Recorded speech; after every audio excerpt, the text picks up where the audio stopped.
pit bull mix, about 2 years old. He's a quiet man and enjoys playtime with other furry friends and will love a forever home where he can be loved. Currently, our shelter stats, we have 37 dogs, 23 cats, 7 guinea pigs, 8 rabbits, 34 birds, and adoption since last council meeting, 15 dogs and 10 cats. And mark your calendars, we have an upcoming adoption event on March 31st at PetSmart here in the city of Redlands. Thank you. Thank you very much. Okay, Turbo. Turbo on out here. When do you get one of those? They were in the packet there.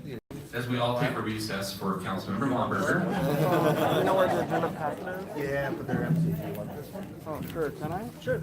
Thanks.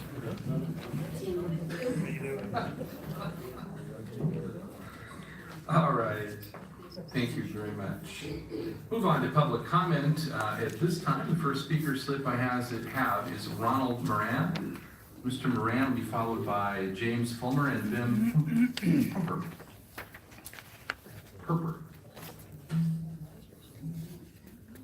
Please, sir. Welcome. Good evening, Mayor and council members. I was here 5 months ago to talk about repairs of streets after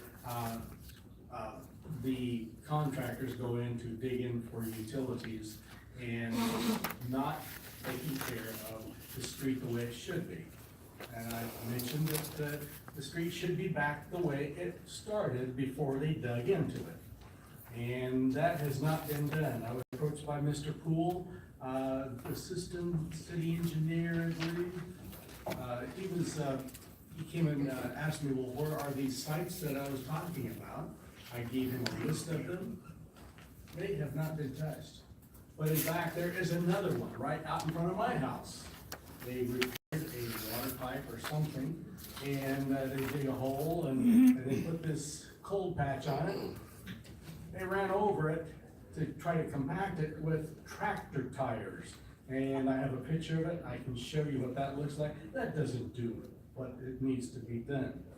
I am not here trying to make you look bad. You're doing that yourself. These streets need to be taken care of. We have the highest cost of living in Redlands than any other city. We need to have something done with that money. Secondly, I have another, this is completely off the repair. Water meters. Sorry. It's all right. It is kind of a joke. I have one in front of me here, one of mine, and I get charged a 1-inch service charge of $62.77 every 2 months. That's called a service charge. Now, after 10 years, I could have bought a nice water meter out of that. How can you charge somebody a service charge which would cost more than what a water meter would cost? I have no answer. That is my presentation. I'm just tired of seeing cold patch on streets and paying that kind of money for a water meter. Thank you, Mr. Moran. All right, Mr. Fulmer. And In Perper. got it right this second. Councilmember Monty yourself. We just want to introduce ourselves. My name is James Fulmer, and I'm the editor of a new weekly newspaper, financed by Jerry Bean. He's my publisher now. And the first edition comes out on March 29th. It'll be a weekly full of local news. And this is Ben Perper. He's a graduate of the University of Redlands. You want to say anything? No, happy to be here, happy to get paper out. Nice meeting both of you. We wish you well on the new venture. Redlands Community News. Congratulations on having been on your staff. I think you'll be pleased with the decision. And the next speaker slip I have is Kenneth Ford. Mr. Ford will be followed by Dennis Bell.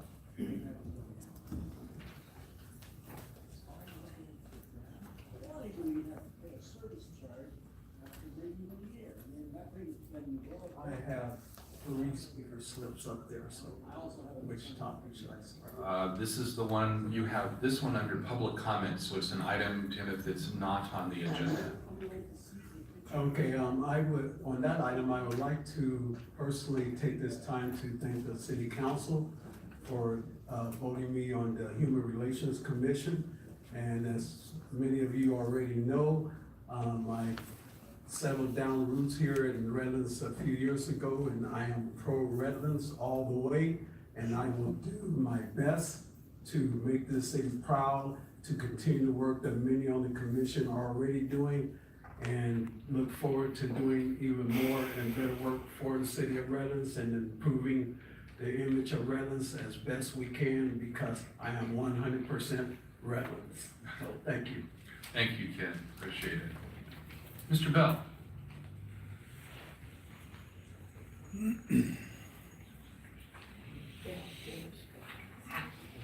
Good evening. The city's employees and the city's own volunteers did their usual fine job babysitting the Bike Classic, which as usual was short volunteers. Then I did an unscientific head count of downtown spectators at the Bike Classic twice on Saturday. Once during the women's pro race and once during the men's pro race. I wanted to see if I could find the 37,000 spectators the Bike Classic's fee waiver request form stated would be attending. I counted about 700 spectators for the women's race and about 1,000 for the men's race. So where were the rest of this mythical and outlandish 37,000? On Sunday, when the baby resale boutique at the mall had more people than there were bike race spectators, or in Ukiah Highland Wednesday, Thursday, Friday, that both entire towns turn out for the races, or the 37,000 at the NASCAR races in Fontana. The Bike Classic needs to get its head out of its rear end, turn off its overhead hype machine, and come up with realistic spectator numbers for what it really is, a minor sporting event.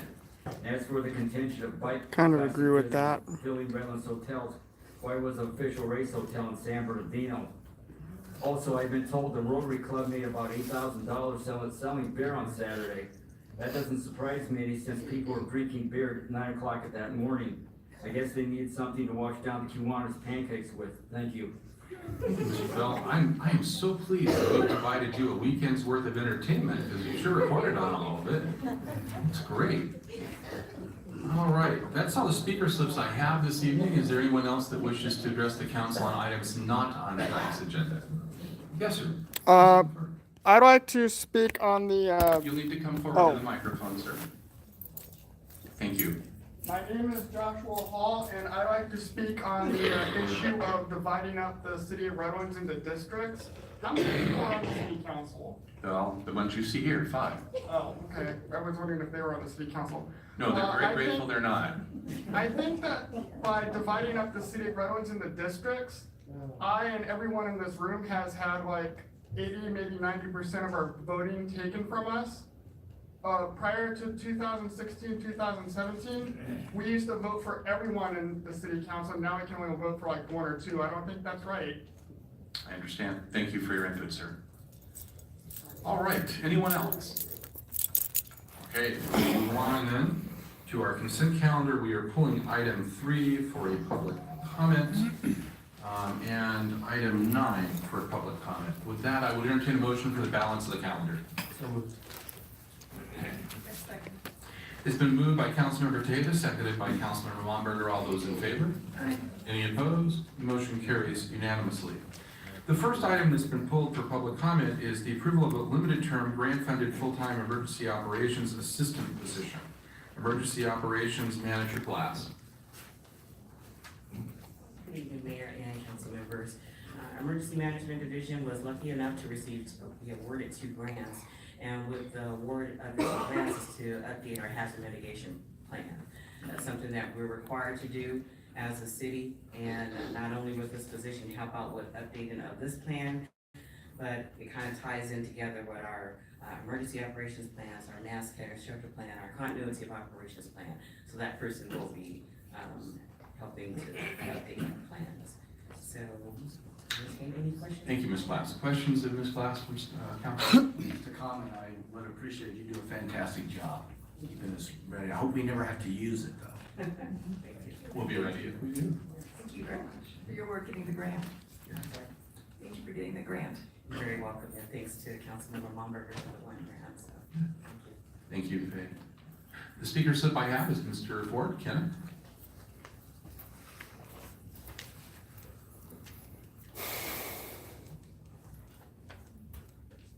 I would just like to reiterate basically what has been said already. I am very, very happy that they received this grant because it is something that is very much needed.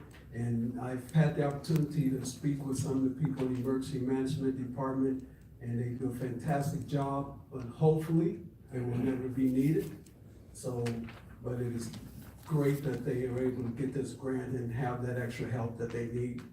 Thank you. Thank you, Mr. Ford. All right, I would entertain motion unless there's any other questions. I move to approve the limited term grant funded full-time emergency operations assistant position with the city manager's office emergency management division. Second. It's been moved by Councilmember Momberger, seconded by Councilmember Barrich. All those in favor? Any opposed? Motion carries unanimously. The next item of business for public comment on the consent calendar is the authorize the expenditure of city resources and a waiver of fees in the amount of $5,926.78 related to the 2019 Redlands Firefighters Car Show. Quality of Life Director Bowman. Thank you, Mayor and Council. The Redlands Professional Firefighters Association is requesting a waiver of fees and permission to serve alcohol at their 23rd annual Redlands Firefighter Car Show. The event is scheduled to take place on May 26, 2019, and involves Beer Garden in Ed Hills Park, as well as a car show on State Street. The total request for fee waivers this year is $5,926.78, and I'd be happy to answer any questions. Thank you, Director Bowman. Questions of staff at this time? Okay, we have one speaker slip, Mr. Ford again. Well, that guy has a lot of speaker slips.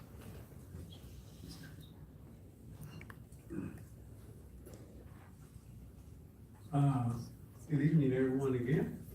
I'd just like to take this opportunity to say, fortunately, one of the reasons that I am standing before you today is because of the Redlands Fire Department, and particularly Firehouse number 3.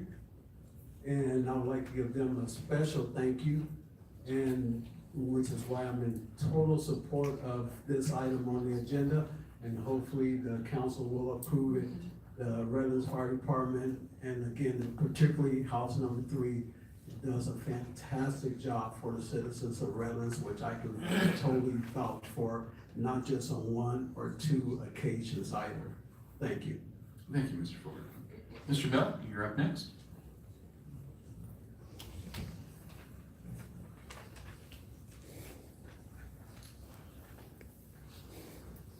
The fee waiver for this event has increased roughly 50% each of the last 2 years. It was $2,300 in 2017, then it was almost $4,100 last year.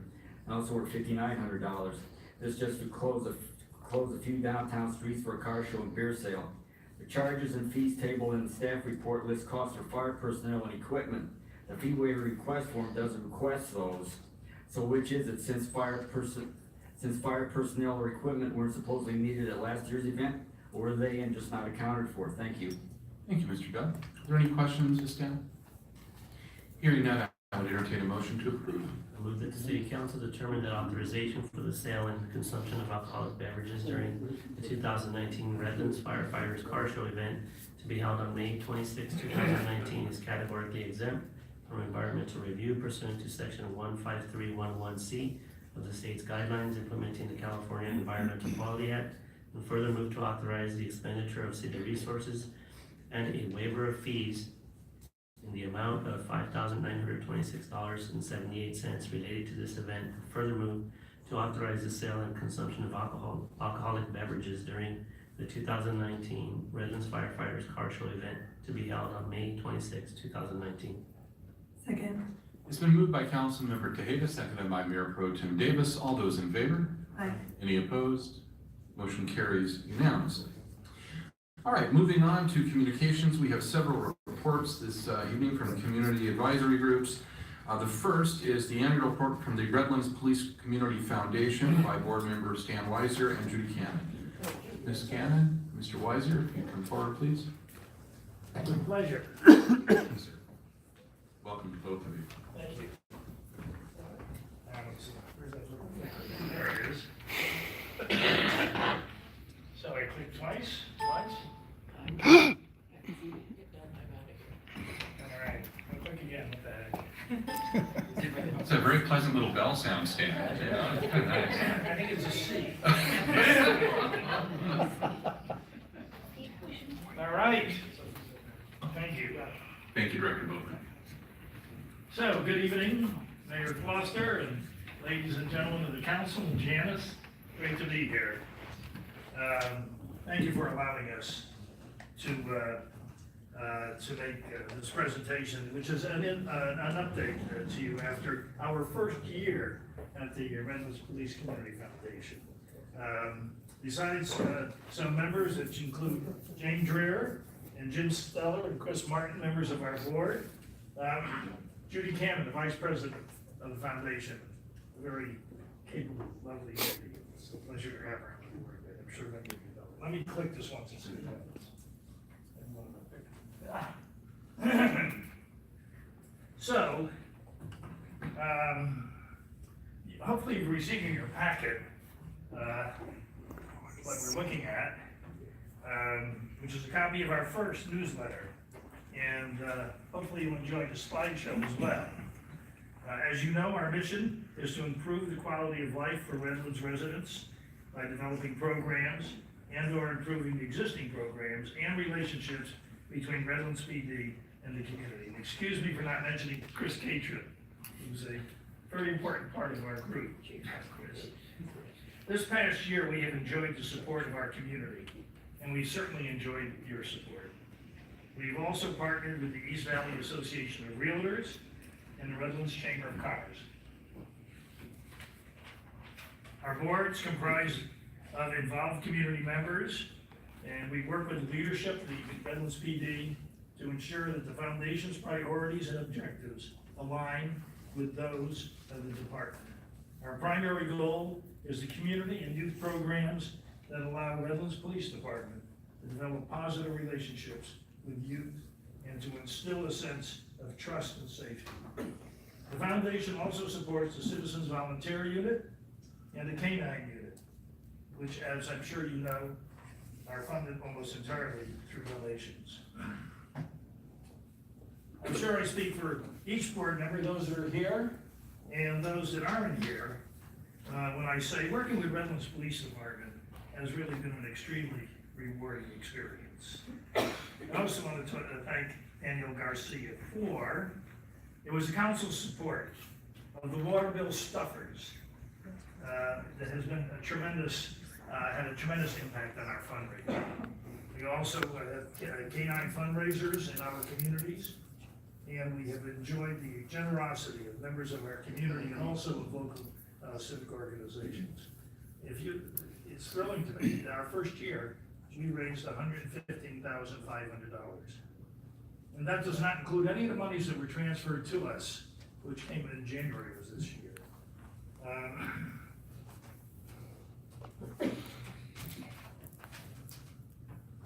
As I said, in your packet is a copy of our newsletter. I hope you enjoy it. And you'll also notice during the slideshow, and also notice in the newsletter, a list of our donors. And donors that's keeping us in business, we value them tremendously. And so I would call your attention to that list, and some of our donors are right here in front of me, so thank you all as well. I would be remiss, again, if I didn't mention Chris Catron and his staff have really been tremendous, especially Shay Miller. I don't know how many of you know Shay, she does a wonderful job for us, as does Brenda Gordon. So it's difficult to do this for me to give up the microphone. It's my pleasure again. No. Judy Cannon, continue the presentation. Stand up to speak about how we raise money, and I get to speak about how we spend it, and I wonder if that's significant.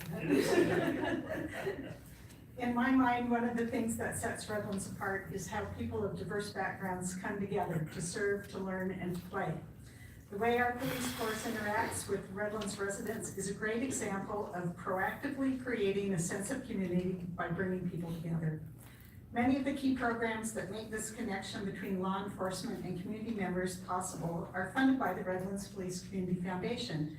In 2018, 2/3 of our almost $40,000 in expenditures was for programs that brought Redlands police officers, young people, and community volunteers together.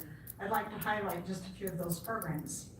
One was the Back to School Jam, where the Redlands PD partnered with Micah House to give away 20 bikes and 1,300 backpacks filled with school supplies to local children. $2,000 needed for that event came from RPCF. Another $1,400 funded Midnight Hoops, an RPD partnership with the Second Baptist Church of Redlands and Redlands Community Center, where dozens of teens played basketball on Friday nights with each other, with officers, and with community leaders. The funds paid for referees, prizes, printing, and publicity, and 2 RPCF-sponsored excursions to the Staples Centers for a Lakers and a Clippers basketball game. The tickets were purchased by anonymous board members outside of our foundation. And many thanks go to Pastor Green and the 2 Redlands police officers who attended both of those games as chaperones. Over $700 in RPCF funds covered the Explore program, a first-hand learning experience for young people that helps them decide if they would like to pursue a career in law enforcement. One of the most popular community youth programs is the Heroes and Helpers event. Redlands PD members and some volunteers accompanied underprivileged school-aged children on a $125 shopping spree at Target during the holidays. In 2018, $15,000 in RPCF funds made it possible for 123 children to participate in that exciting learning. Altogether, we spent over $22,000 on community youth programs in 2018. Think of what a difference it makes when connections are made and police officers are seen as friends, leaders, and supporters by our young people, instead of as adversaries or people to be feared. In a second category, about 24% of RPCF funds provided direct support to Redlands PD members and programs last year. Almost $2,200 paid for the activities of citizen volunteers, a group of uniformed community members who assist the police department in making Redlands a safer place. They do street and traffic patrol, watch over our parks, attend special events, and perform administrative duties. They'll even check on your home for you while you're away on vacation. Also in this category is the popular K-9 unit, used mainly for narcotic detection. RPCF funded almost $6,000 worth of training and supplies for the K-9 unit in 2018. A third category we fund is community outreach and safety. The outreach part includes an annual Thanksgiving lunch for seniors, served by members of our police department. Our $1,200 contribution meant that 120 seniors were fed last year at the Jocelyn Senior Center.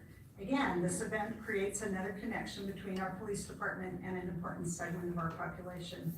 Additional money in this third category is dedicated to crime prevention, including the Dare to Prepare team driving class.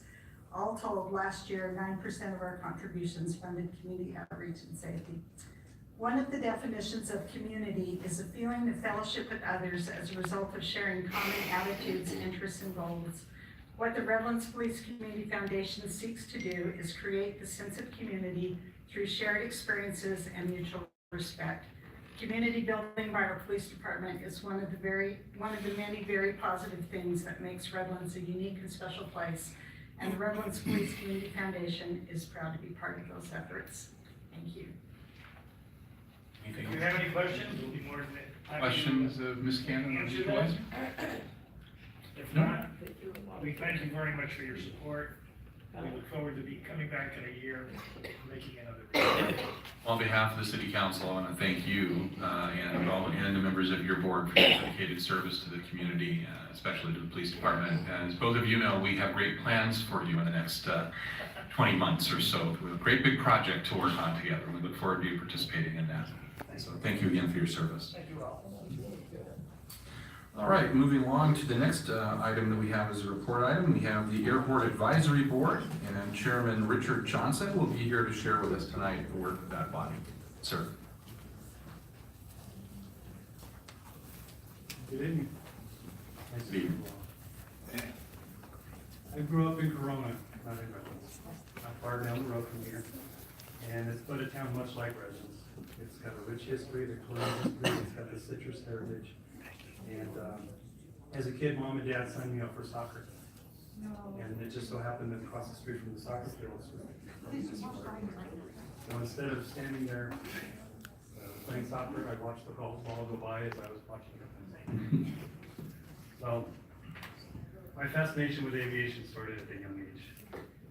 Fast forward a few years, and I did not become a professional soccer player, but I did begin a lifelong interest in aviation that led to a career that led to many different disciplines in aviation that I got to enjoy in my life. I tell you this story because we here in Redlands have a similar asset. We have the municipal airport. And it just so happens it has soccer field adjacent to it. So, you as a council are the true airport commission. We're an advisory board. You make very important decisions that affect the continuing viability of this incredible municipal asset.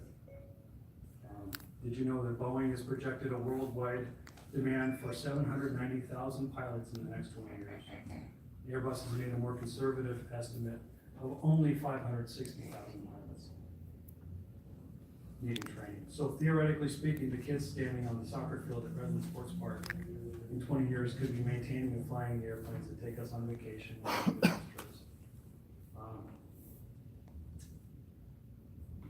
We have an opportunity and I think a duty to continue to develop a thriving airport in our community. As the Airport Advisory Board, our charter or mission is to act as advisors to the City Council in all matters pertaining to the administration, operation, development, improvement, and maintenance of the Redlands Municipal Airport. So we're a 7-member board and currently fully staffed. We have recently filled some vacancies to occupy the remainder of our seats. Board members represent both aviation and non-aviation backgrounds, bringing a diversity of experience to the board. This diversity is evident in the discussions surrounding the topics on the agenda, as everyone brings great knowledge and perspective to the board. I have a presentation there. Help us out with the commission. I'm going to go over some of our recent accomplishments in the last year. The AAB has provided information for an update of the FAA's Airport Facilities Directory. I'll show a copy of that. This is what it looks like. It doesn't mean much to the average person, but to a pilot, this information is critical to getting in and out of an airport safely. So it's a very important activity that we helped with. We provided input. We got input from local pilots, from the aviation community, and that's the final result that's published with the FAA. And you see we have an aerobatic box. We call it an aerobatic box. It's an aerobatic practice area that's just not far from the airport, and that's important for pilots to know as well, because they don't want to go flying through that in the middle of some of this practice. We've also provided input and guidance for the newly published Redlands Municipal Airport Pilots Guide. I provided you a copy. This is a copy of, it's a foldable little brochure that has an airport layout, it has local services, it has a link to the Chamber of Commerce website to encourage the use of local businesses. And on the back side, it has a little layout of the traffic patterns, some basic information. This isn't for navigation, but it's for information for pilots that are going to fly into it. We also work with city staff to make recommendations for special events that have been held at the airport. One of the things we do on an ongoing basis is discuss courses of action and make recommendations for security and safety issues that come up at the airport. We're also tracking and finding maintenance issues that arise on a regular basis. And we work with staff on recommending and prioritizing targets for grant applications. We also collaborated with staff on the design, location, and funding of a new sign for the airport entrance with an estimated completion to be this month. So we're looking forward to seeing that. This will help to publicize the airport to the community, and it's a good step in the goal of airport branding, which is one of the items in the master plan to achieve. A runway and taxiway lighting project has recently been completed, except for the FAA certification. They need to fly an airplane down there officially and check the lights and make sure everything works. So we're looking forward to that being done soon. There was on the schedule, but the FAA had a delay, so we're at their mercy. And then staff also recently completed a renovation of the lobby area. Hopefully, a couple of you have been out there. It's a great improvement and was much overdue and much needed. So it's a good one. Some of the things we're working on in the future, some of the projects. We're undertaking a current effort to reassess the 5-year goals and objectives as laid out in the master plan. The current plan was published in 2008, and we're measuring our progress against that. So we've also made a recommendation that staff seek an update to the plan, and it's one of the high priority items that grant money can be used for. So it's one of the top targets for us. The AAB would also like to invite you to hold an upcoming coffee with the council at our newly renovated lobby. We hope to see a couple of you there and share what we're trying to accomplish there. We're looking for ways to grow revenue through attracting more tenants and businesses to the airport. There's a strong resistance to growing revenue through increases of fees to current airport users. And an ad hoc committee is currently gathering information on the topic for discussion at the next regular meeting. So that'll be continuing on the agenda. An airplane washing facility continues to be a high priority for the airport tenants. This was among the top priorities for the 2008 airport master plan and is yet to be achieved 10, 11 years later. Washing an aircraft is a preventive maintenance item under the federal aviation regulations, yet Redlands-based aircraft owners do not have the facilities to accomplish this. The AAB is in search of methods to build a wash rack that will comply with environmental regulations, as that seems to be one of the major pushbacks. We can't drain water out into the riverbed. Next item is land use. I'm going to urge you not to make land use decisions that would allow more residential areas to encroach on the airport influence area. Other communities have seen this play out to the detriment of their airport.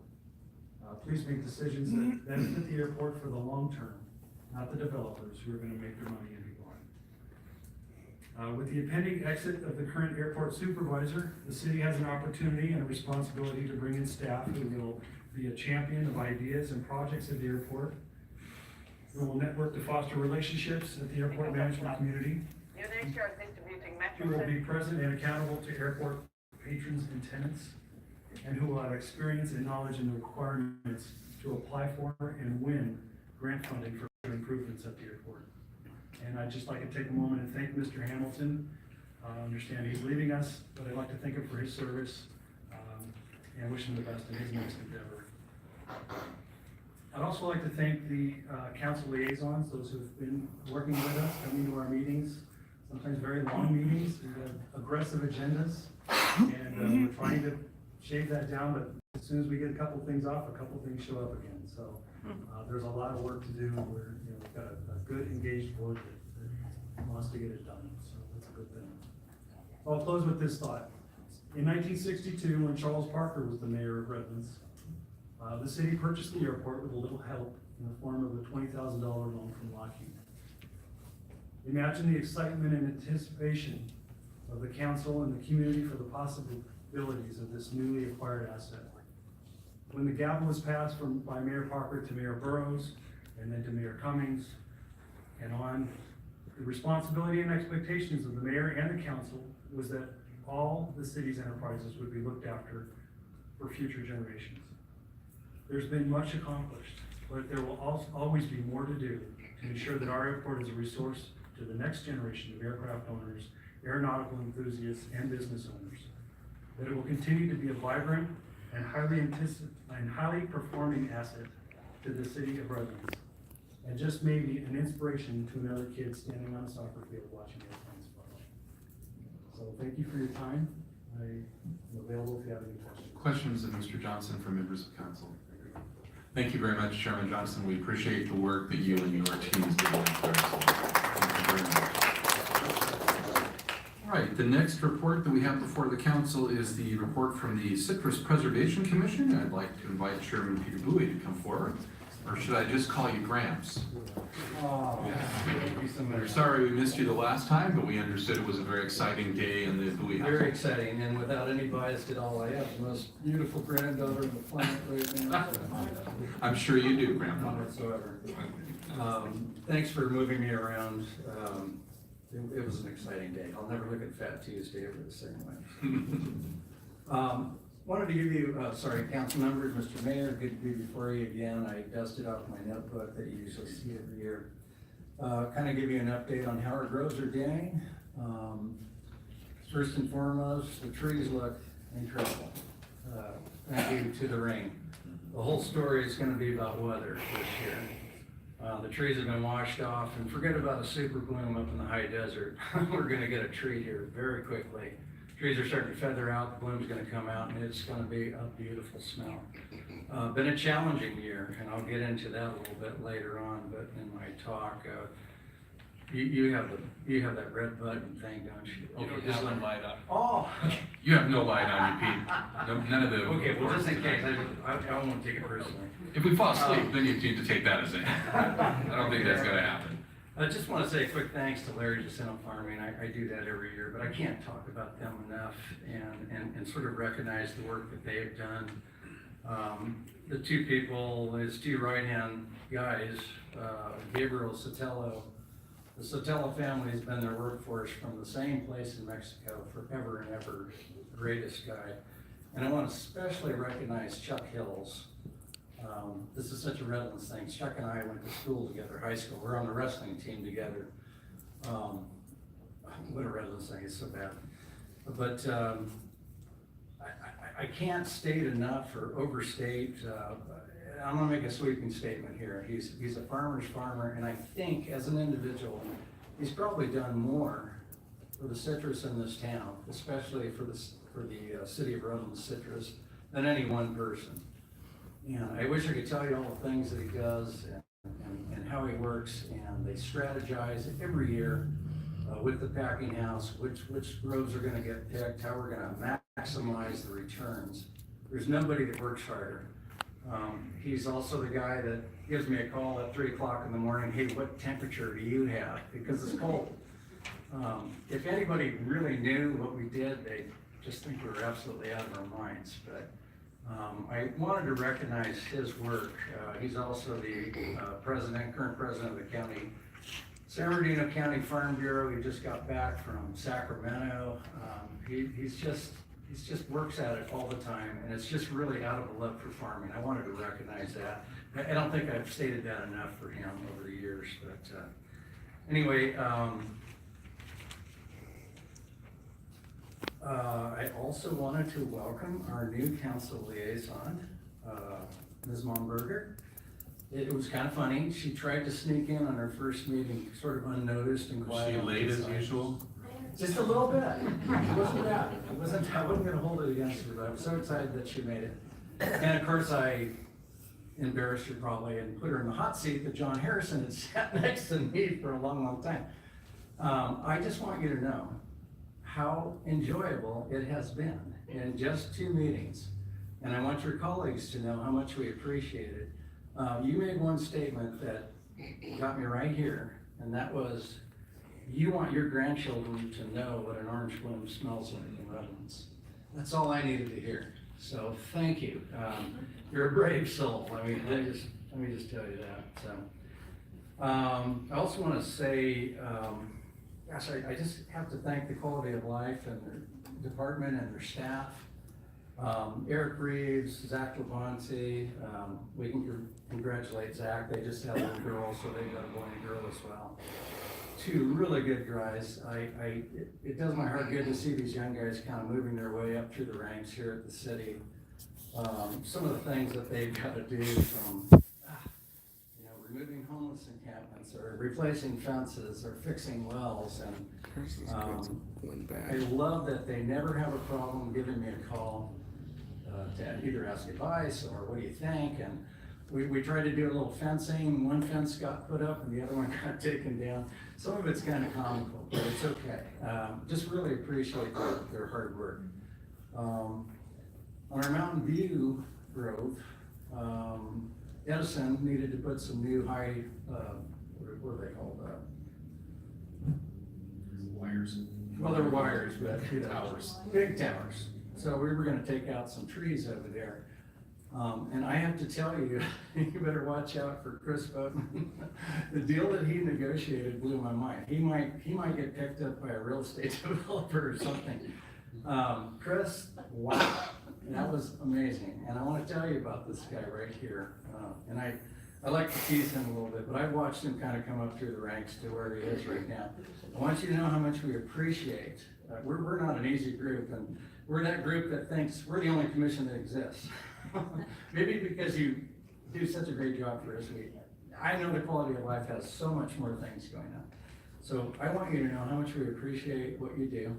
Let me tell you a little story. We were talking a couple months ago, and Chris had a great analogy. He said, Pete, this growth thing is kind of like the Titanic. And I said, whoa, big ship, little rudder. Yeah, he gets it.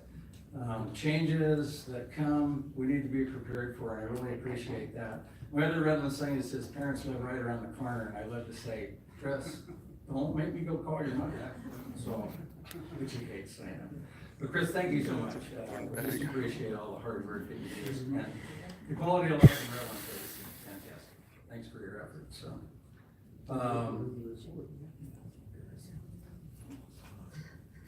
we have been working on a 10-year citrus plan, John Harrison's idea.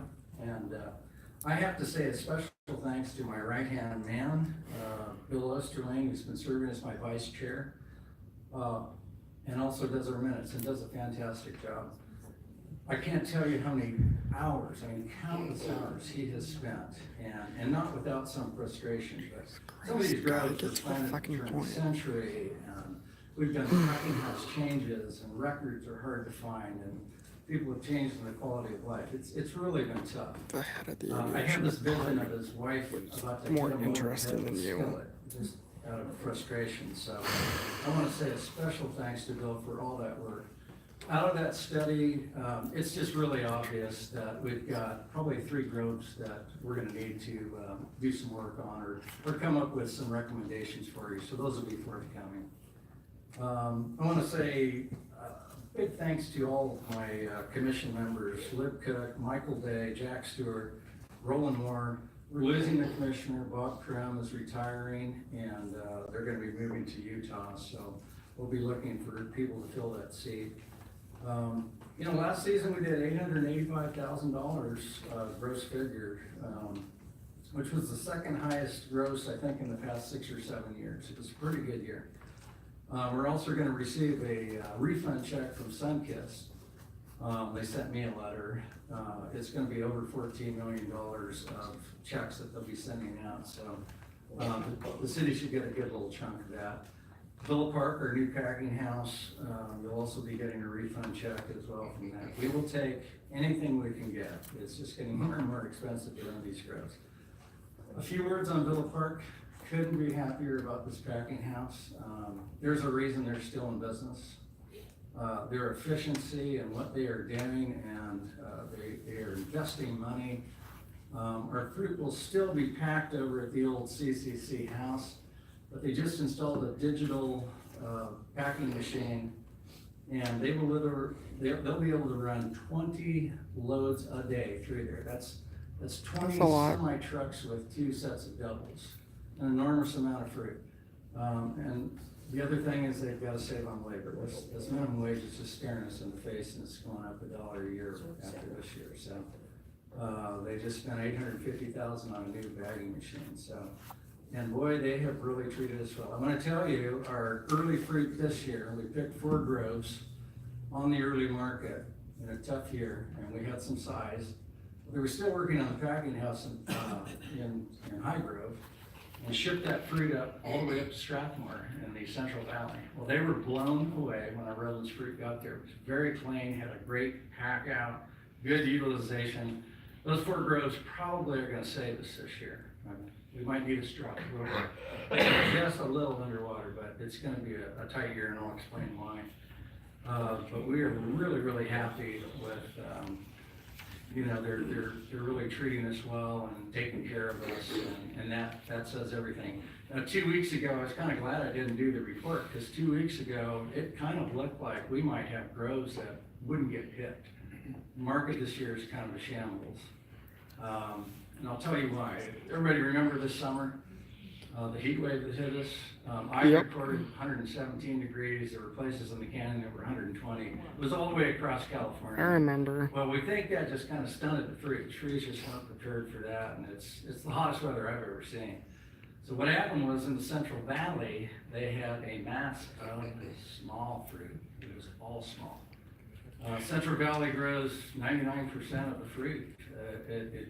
Everything that happens up there is gonna kind of bounce back to us. So for quite a while, the market was in a shambles. Then we had the rain, and thank goodness.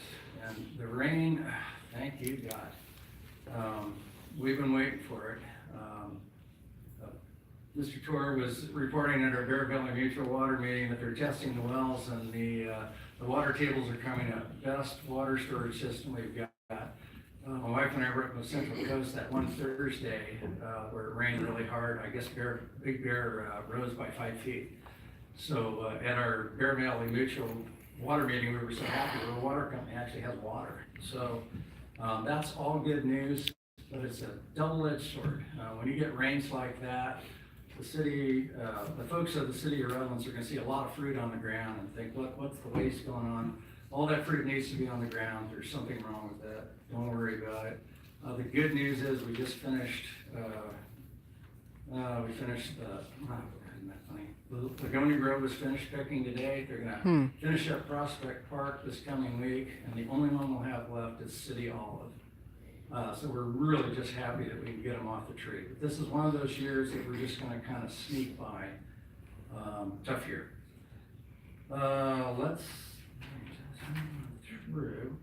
We're kind of proud of the fact I had Eric Reeves find out we have $1.179 million left in our Palmetto fund. We're kind of proud of that. We've been very conservative with that money. We've used it to do some capital improvements, and I think we're going to need it. You just never know when these things are going to come up. So we have that. The fruit, I'm sorry, I'm looking at my notes here. It's like, oh, okay, I can't read them. I think that's about really all I wanted to say. We talk about the Asian citrus salad really quickly. I know you guys got a lot of work to do. We actually have probably the lowest psyllid counts out of a lot of places. So I don't think we'd be arrogant enough to think that we're never going to get this disease. I think it's going to happen. There's going to be some serious challenges that you as a council have to look at. But it is what it is, and we'll just kind of keep an eye on it and keep doing what we're doing. On another note, I just want to say this is going to be my last presentation to you.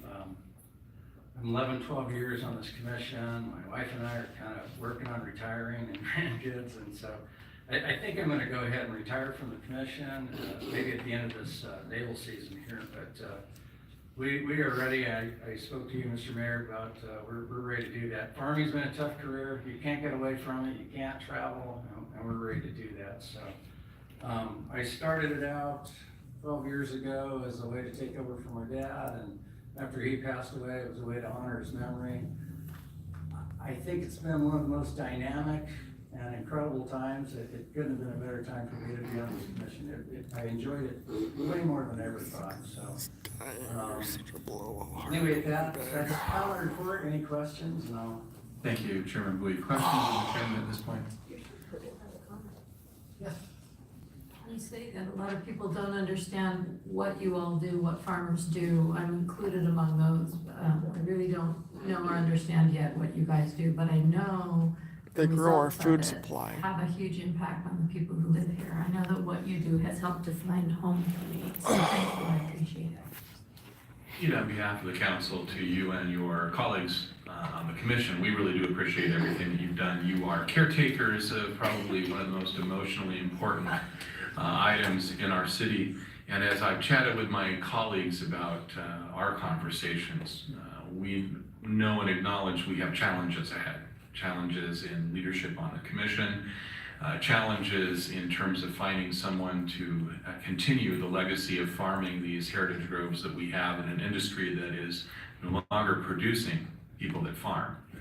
And so I hope that even though you and your wife are out traveling the world, which you will deserve, that we can still, okay, we're still gonna call on you from time to time for a bit of insight and assistance as we go forward, because you've been a great and valuable contributor to the success of the Citrus Commission in this community.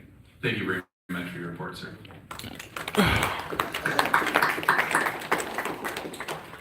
All right, our last report tonight is from our Street Tree Committee, and Chairman Chris Sedmak will be presenting the report. Chris, welcome. Oh, thank you. I came this close to being here without getting sick. Well, good. I'm glad to be here tonight. I am the chairman of the Redlands Street Tree Committee. Urban street trees lining California streets provide over $1 billion in benefits to the state and its residents. For every $1 invested in tree planting or maintenance, communities see an average of $5.82 in return. Investments are not one time, but they have a continual return to the local economies, safety, air quality, and general health of the city and its residents. Trees reduce heat island effects, reduce cooling, energy use, provide varying tree heights, and create a more memorable space. Street trees date back to when streets were initially laid out in 1881 by founders Judson and Brown prior to Redlands Incorporation in 1888.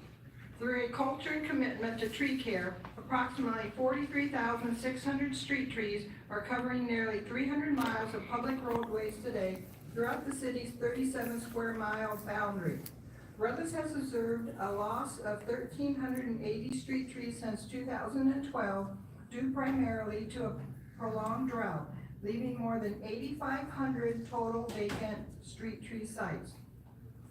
Redlands has undertaken a number of steps to ensure tree longevity, safety, and care by requiring contracted city tree work following minimum standards of ANSI A300.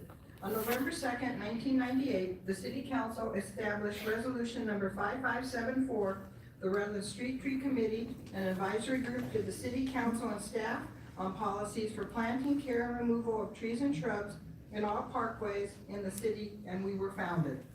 The Street Tree Committee recommends use of tree-related funds received through the Honorary Tree Program, the Redlands Community Foundation, and other private donors.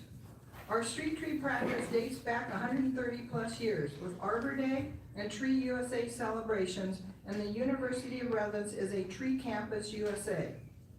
The Street Tree Committee played a leading role in developing an ongoing city tree inventory and the Street Tree Policy and Protection Guidelines Manual, which guides and further defines all city street tree care, plantings, and removing policies.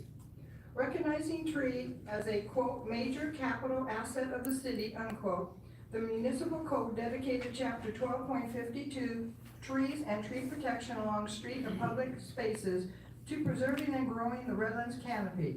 To expand on this chapter, the Street Tree Committee initiated a landmark tree list program to nominate exceptional trees or tree stands with more special consideration above those set forth for all city street trees and city parkway easement. The Australian government has plans to plant 1 billion with a B trees in part of an aggressive campaign aimed at meeting the goals laid out in the Paris Agreement. The massive effort is expected to be completed by the year 2050. According to the Australian government, the new trees will eventually remove 18 million tons of greenhouse gas from the atmosphere each year. Based on new research, trees might just be our best hope to fight global warming. Trees literally make people healthier in urban environments. They improve air quality, water quality, food quality, ecosystem surface. It is such an easy, tangible thing. With a national trend for urban tree cover showing a significant decline, we must remain proactive with goals for aggressively planting additional trees in Redlands to offset the greenhouse gases associated with our documented heat island challenges. This can be accomplished by adopting a plan similar to Australia, with smaller numbers of course, so that we can be ready to offset the possible demise of orange trees if the Asian phylid takes off. the continued development for housing which takes out groves like across Judson and Brown School, and just the natural death of trees stressed by climate change.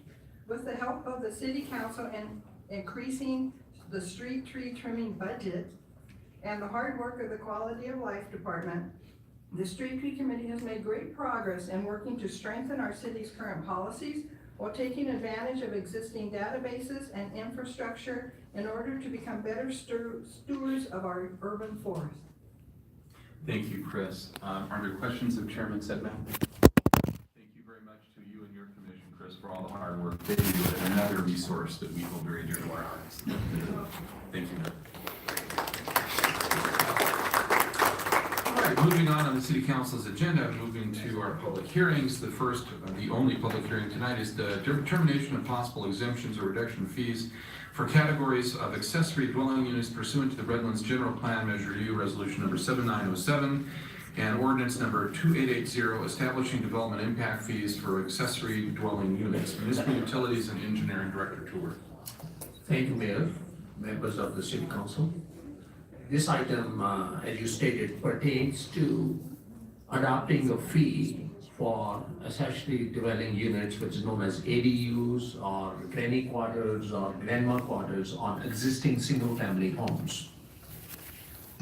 When the city updated its general plan back in 2017, the fees, impact fees were adopted, what is known as development impact fees. Under California Government Code 66,000, city is allowed to collect the development impact fees from the new developments to offset the burden on the existing city facilities such as police, fire, water, sewer. Those fees were adopted after conducting a study. You have to have a nexus study before we, implement any impact fees. That study was conducted and fees are in place. Last year, it was determined during the, processing that there is no fee adopted as part of the original study for accessory dwelling units, commonly known as ADUs. In addition to that, there were some changes at the state level regarding ADUs, limiting the collection of fees for certain size of units. Staff contacted our consultant who prepared the original study, asked him to prepare a supplementary report, which was developed, and developed a rate or the impact fees for the ADUs. That draft report was presented to the City Council. City Council, at least a couple of members of the City Council expressed some interest or the desire whether we can reduce these fees for the ADUs or the secondary quarters on the existing units. Staff looked into that. In addition to the Government Code 66,000, which permits us to collect these fees, there is additional measure as part of the general plan, Measure U, adopted by the residents of City of Redlands, which prohibits or which mandates us to collect all the impact fees from the new developments. Having said that, staff reviewed the Measure U. There are some exceptions which does allow the City Council to consider reduction of fees for the accessory dwelling units. Those exemptions, basically, any infill lot, which is a legal lot in 1997, can be considered for reduction of fees. Any renovation or addition to the existing house also does not fall under the purview of Measure U. So that can also be considered for exemption. In addition to that, there is a specific plan area 45, which is as part of the general plan, is also excluded or can be excluded by the action of the City Council from collecting the impact fees. So having said that, staff took the fees, developed an ordinance and resolution for your consideration, which is part of your package. If the City Council choose to adopt those fees today, it can be adopted and then it will take effect within 60 days or adoption of the ordinance on the water, sewer, and solid waste fees. As part of this report, staff is also seeking direction from the city council whether the city council would like us to consider possible exemptions or reduction of fees for the categories which are permitted under Measure U. If the city council makes the findings or directs staff to consider reduction of the fees for the ADUs pursuant to Redlands General Plan, basically Measure U, then we are requesting continuation this item to April 16 so we can incorporate potential reduction of the fees as part of our ordinance and resolution the way it's being presented. If the city council elects to proceed with the implementation of fees, you have the resolution and ordinance in front of you for consideration. And with that, Ms. Mayor, I conclude my presentation and we will be happy to answer the questions you may have. Thank you, Director Tor. Questions of Director Tor? By the way, I'll declare this public hearing open. I do want to refer a question to the city attorney. Mr. McHugh, you and I had conversations earlier today relative to the provisions of Measure U and the restrictions that Measure U places on us as were somewhat described by Director Tor. I was wondering if you could highlight our conversation again and address the issue of finding the council finding a public benefit in order to being able to move forward on reducing or waiving those fees. As the Director Tor stated, Measure U requires that the city collect 100% of the fees that are identified in the fee study to basically compensate the city for the burdens that that new development places on city infrastructure. Given that there are the three exceptions that the Director Tor mentioned, those are very limited exceptions. And again, in looking at reducing fees, even down to zero if you would, which would be a waiver, there are two issues that the city council faces. And the first one is whether or not there's potential gift of public funds on that any time we reduce or waive fees. So the one thing the city council would have to find with regard to any of those exemptions is that a public purpose exists. There's great deference given by the courts to a city council's determination on whether there's a public benefit. And it's up to the city council to specifically identify and articulate. If we identify that public purpose for any of these particular areas, then again, the city council can look at possibly reducing that 100% down to something less. I think, Mayor, that is really the issue we're looking at, is again, looking for that public purpose, which would differentiate these small, narrow areas from the 100% fee that the general population would be paying throughout the city for an ADU. And Ken, for the benefit of the public that may not be aware, Measure U was a voter-initiated measure that mandates the city on many issues, along with Measure R and Measure N. And so the council doesn't have a lot of flexibility when it comes to some of those issues. One of the areas that we talked about was specific Plan 45. And, maybe you want to describe, or our Director Tor could describe Pacific Plan 45, but I will try. It's a very small area in the downtown core, and there are very few residential units in the downtown core that would be affected by this. The other is the infill units, and we're still trying, I think, looking for some definition of what infill unit really is and how that compares to, say, someone, as you and I discussed, that could be between two developed properties that was was a designated lot before 1997, and somebody who might be just across the street in a similar situation, but who would not be eligible because of the way the definition is. So there are a lot of ifs, buts, whatever's, maybes. Nothing's clear about this. And from my perspective, to set aside an exception for any of these individuals in these three areas, it's going to be very hard to find a public benefit that when you're telling that the person right outside of the area doesn't benefit from it. So I struggle with that when I share that with my colleagues. I have no speaker slips on this item unless there is someone in the audience that wishes to address us. I would love to. I figured there might be somebody out there. I was surprised I didn't have a speaker slip. Oh, I came in too late. No,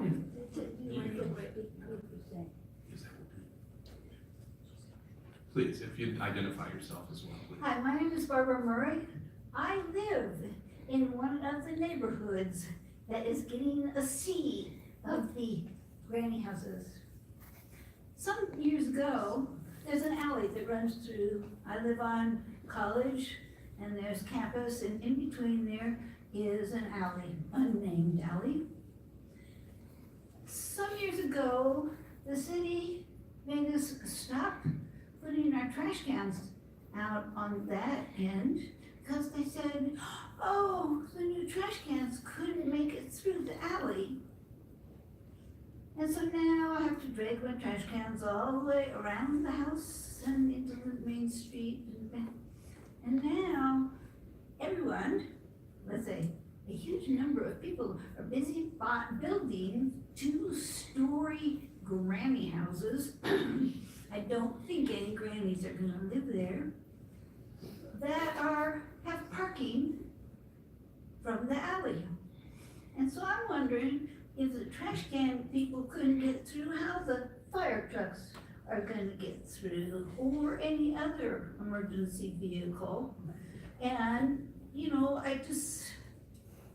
yes, the lots are long and narrow. Who knows what went into it at the beginning, but making this a neighborhood of 2 houses stacked together is not, I don't think, what anybody planned, and I think it's a bad plan, mainly because if those houses catch fire, they're not gonna be able to put them out. Because there, as far as I know, there are no fire plugs in that alley. I could be wrong, I haven't looked. But I'm not particularly interested in having the 2 of them that are on my side in my property burning down. So I think you need to think about that. I understand, I do granny houses, sound great. Sound small, grannies, you know? The ones that are being built are 2-story high because they have garages underneath them. We won't even talk about parking, but that is a problem, and I just felt I had to come and tell you what the people who live there think about this scheme. Thank you. Mr. Cunningham? Bill, would you rather have us bring a mic to you, sir? Pardon me? No, if you wanted us to bring you a mic, we'd be happy to do that. You're more comfortable. I'm not quite to that point yet. I knew you were gonna give me a hard time, you know? I'm getting there, I confess. The fee structure in Measure U was to ensure that as development came on, it paid its way, so the burden was not placed on existing properties. And I think it's been a very, very successful thing over the 20-some odd years it's been in place. With regard to granny houses, if you will, it seems to me, if I recall, they've been allowed in the city of Redlands for any number of years. The other issue that I have a little concern about, and that is the fact, if you take these second units and exempt them, let's say from the fees that are for open space or for parks or any of those other amenities, if those people are added, obviously they're going to add the burden on those facilities. So it seems to me, in terms of equity, we should be very careful before we place them in a specifically exempt category with regard to our general fee structure, just from a perspective of equity alone, no other issue considered. Thank you. Thank you, Mr. Cunningham. Anyone else? Yes, sir. What are You need ADU? to come Oh, back up right. to the mic, please, sir. What exactly are ADUs? They're accessory dwelling units. They're additional units built either near or on an existing property. Oh, okay. And how exactly does that like impact like the population? I mean, doesn't it like create crowding? You have your own opinion on that. I'm not gonna comment whether I think it does or does not. Okay. Well, like that one lady said, it's a definite fire hazard, so we should make improvements. Thank you. Anyone else? All right. Madam City Clerk, were there any written comments received? Yes, there was one written comment. I and Sandri wanted the council to consider supporting anything that would make it easier to a developer or individual building these granny flats. Okay. Thank you, Madam City Clerk. I'm going to close the public hearing and turn it back now to the city council members. I understand Councilmember Momberg, you had a comment. I do. I just wanted to thank the staff for indulging me in looking into what kind of wiggle room. I'm a little disappointed it looks like we have zero if we want to be equitable up here. That's my interpretation of it.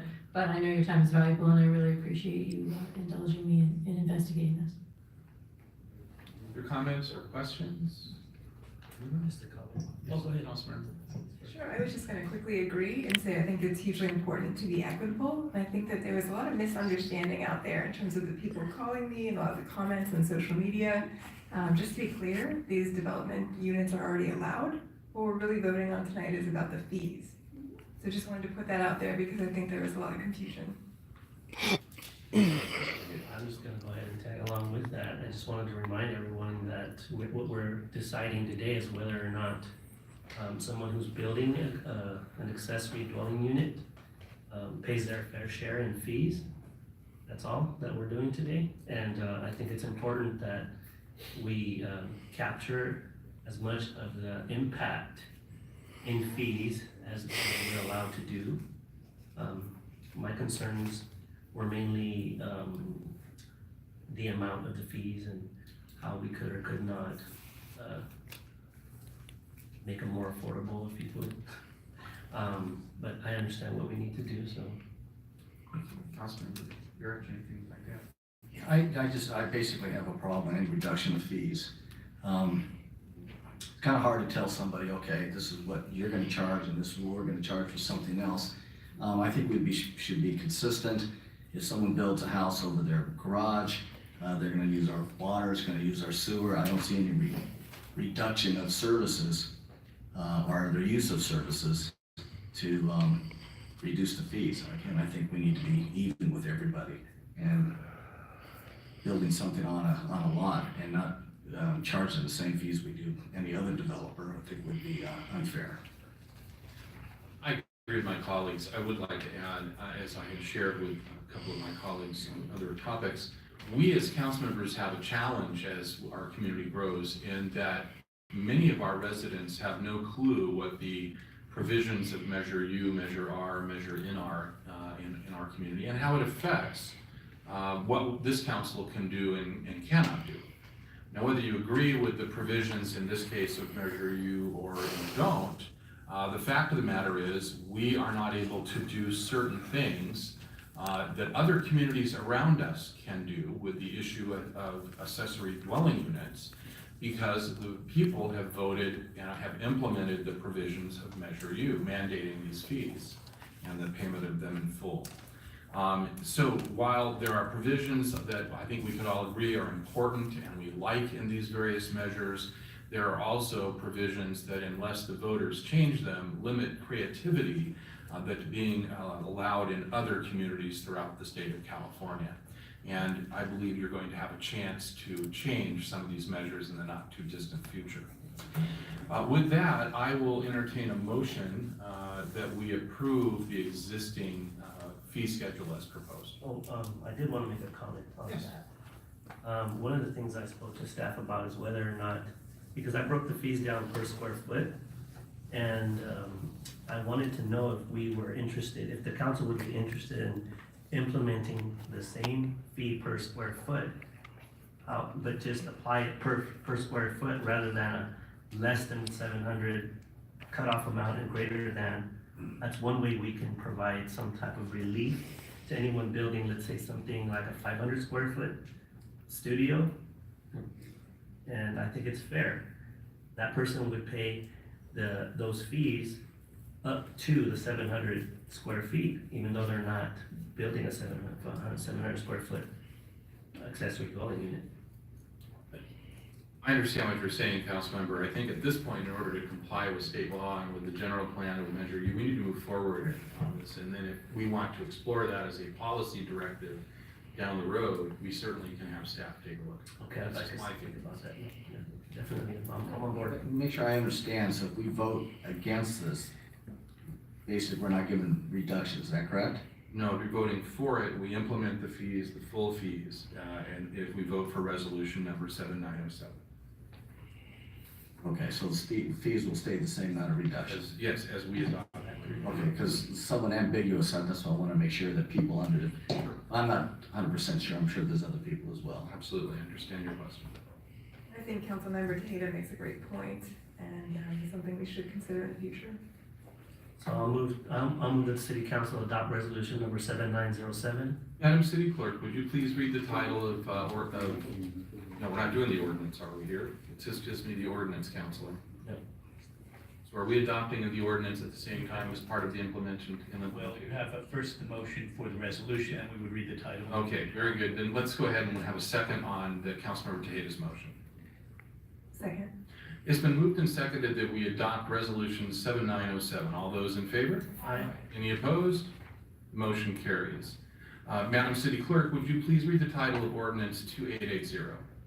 Yes, an ordinance of the city of Redlands amending chapters 3.44, 3.48, 3.70, and 13.40 of the Redlands Municipal Code relating to sewer capital improvement fund, water capital improvement fund, solid waste capital improvement fund, and the acquisition of water stock and water rights. I move to waive further reading of and to introduce ordinance number 2880. Second. It's been moved by Councilmember Tejeda, seconded by Councilmember Momberger. All those in favor? Aye. Any opposed? The motion carries unanimously.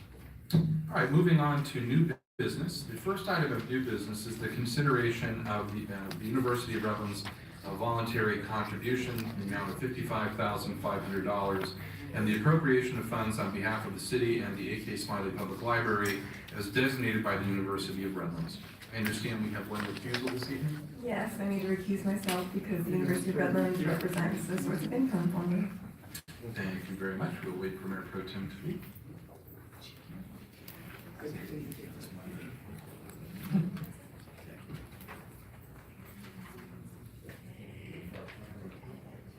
All right, Management Services and Finance Director Garcia.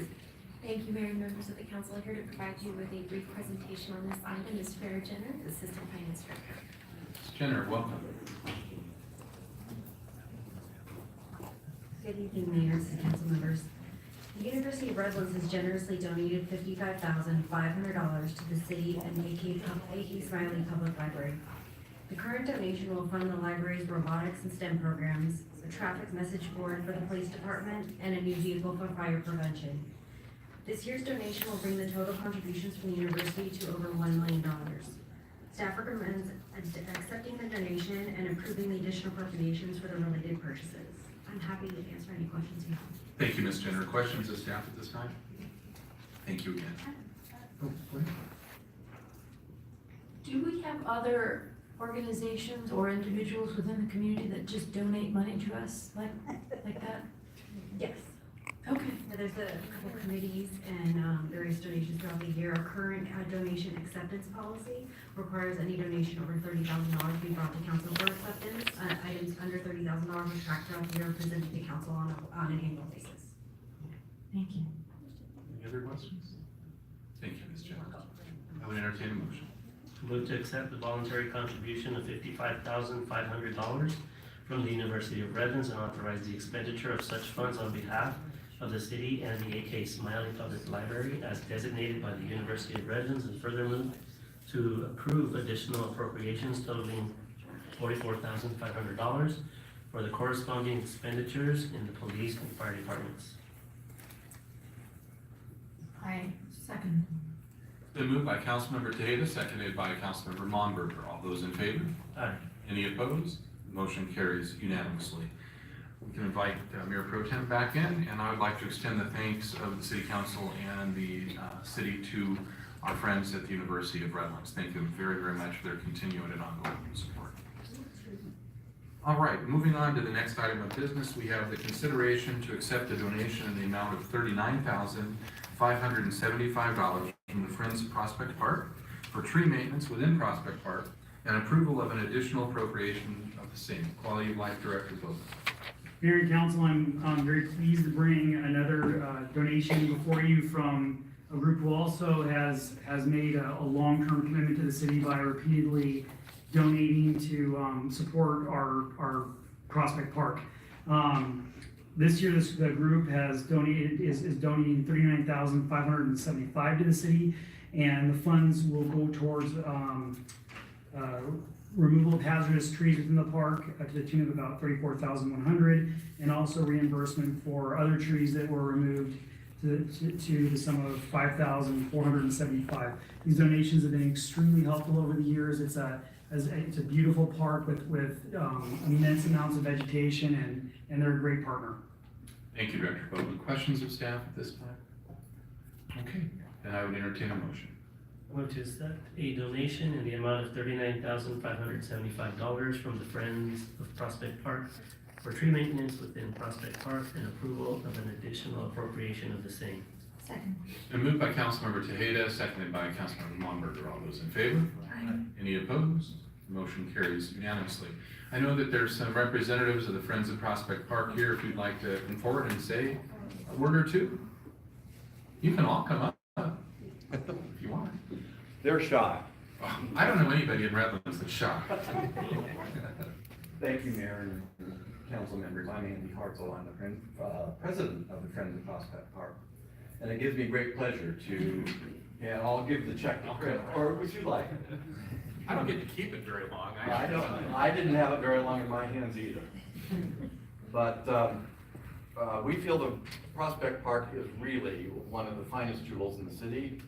We are dedicated to keeping it as beautiful as it is. This represents some rather major tree work to be done. There's a number of very large eucalyptus trees that are dangerous, so we are going to trim those back, cut out a bunch, and then after that, we're going to be planting some new trees to replace them. So it gives me great pleasure to present you a check. Very well appreciated. And now this is what happens.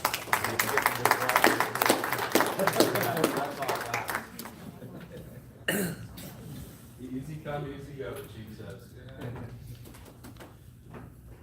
Mr. Hartzell, on behalf of the City Council and to all of you on the board, we thank you, all of you, for your commitment as Friends of Prospect Park.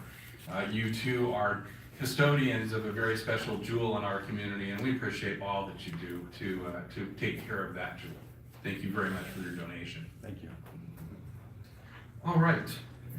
Moving on to the next item of new business, we have the consideration of use of the Southern California Edison Rural 20 project funding. Municipal Utilities and Engineering Director Toole. Thank you, Mayor, members of the City Council. This item is a continuation from our February 5th City Council meeting.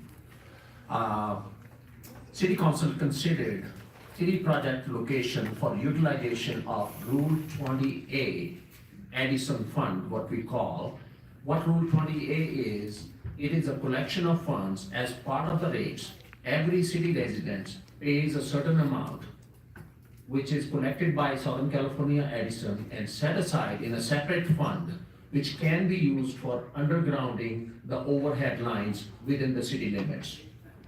These projects are designed and administered by the Southern California Edison staff.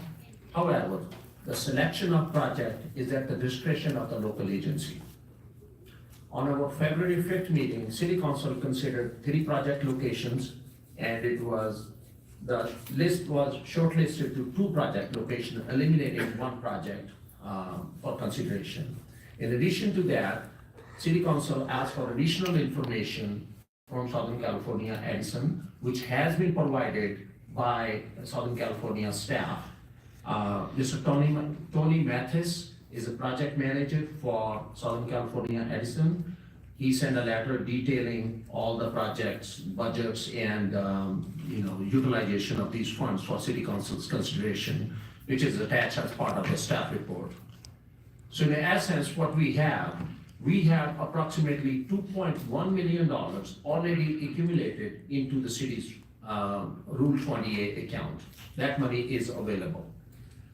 Back in 2008, City Council approved a project on Cypress Avenue, which is approximately undergrounding of overhead transmission, roughly 4,000 feet in length, fronting the school.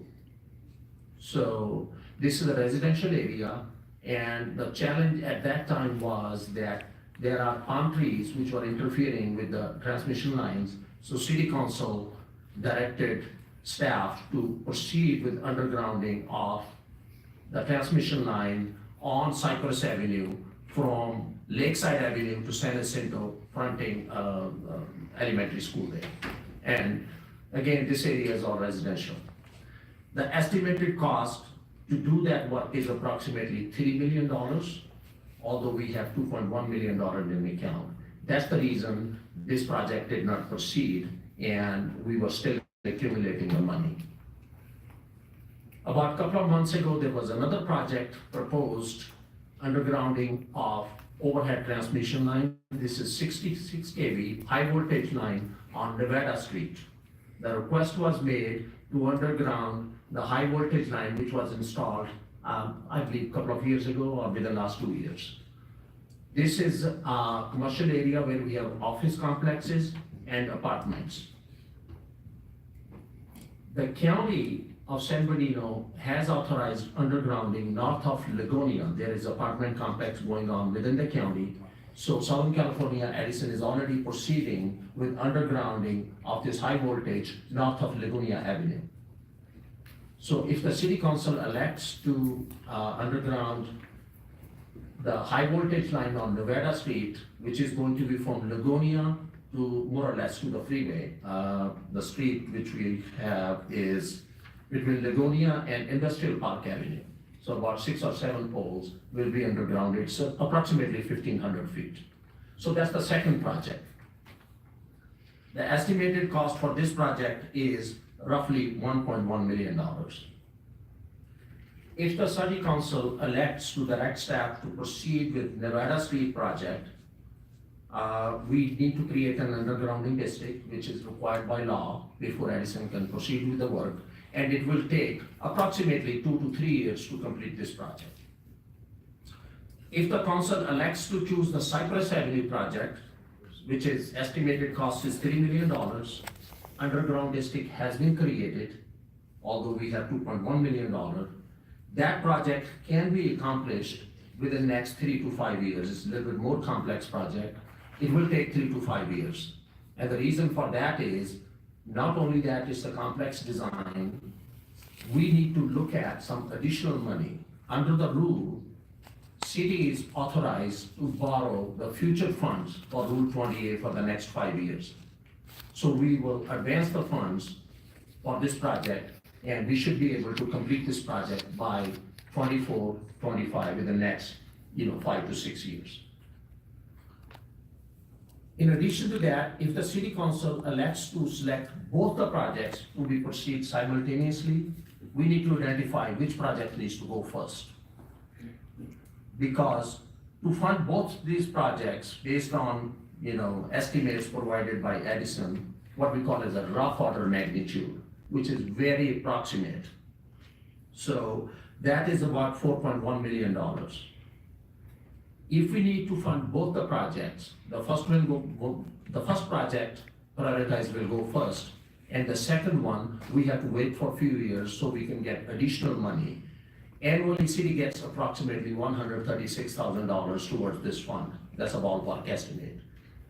Both projects can be accomplished. The first one project, if we go with Cypress Avenue project, that will be accomplished in next 5 to 6 years, like I stated before. However, the second project will take longer. So it may be 2 years, 3 years down the line. So we are looking at 8 to 10 years. Although Mr. Mathis has very aggressive, schedule that we can be done 27, 28. But based on the assumptions and the availability of funds and the estimates, these projects do take longer. And typically, our agency does one project in 10 to 15 years, because that's the only money you can accumulate over that period of time. So having said that, now staff is seeking direction, which location, which project city council would like us to proceed And we can proceed with Cypress Avenue, which will be completed in the next 3 to 5 years. We can proceed with Nevada Street, which can be completed in 2 to 3 years. If the direction is to proceed with both the projects, then we need to know, the staff would like to see which project council would like to proceed first, because second project will take longer. So we are anticipating 8 to 10 years before we can see the second project delivered, based on the assumption that everything goes as per plan.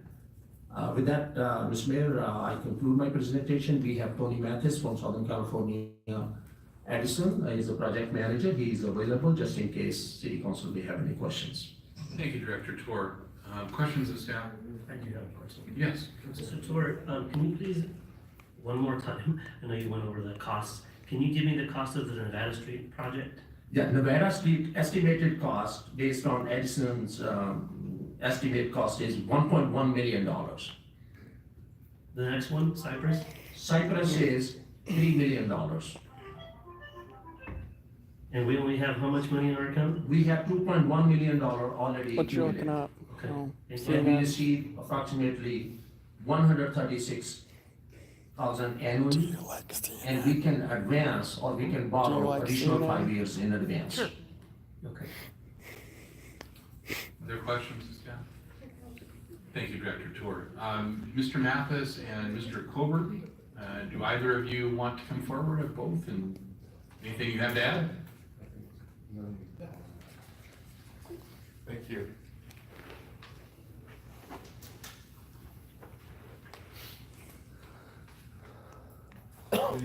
Good evening, Mayor and City Council members. I was here about a month and a half ago, and I read that email that Tony Mathis sent. I think it was important for us to realize that he said we could finance both projects. The numbers that Mr. Tour just went over are correct on the amounts. However, Mr. Mathis is here and he can talk about the timing associated with that. But I think one of the most important things is the riser pole issue.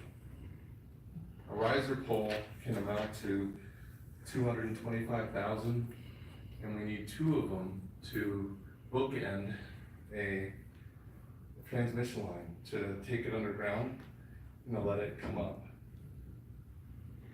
And when you do that, and we already have it approved for the county side, so by moving the riser pole down the street, we're able to save on costs. And I think that that can be accomplished within 12 to 18 months instead of his 3 years. So I'd like to call Mr. Mathis to talk about that. Thank you. Mr. Mathis, please.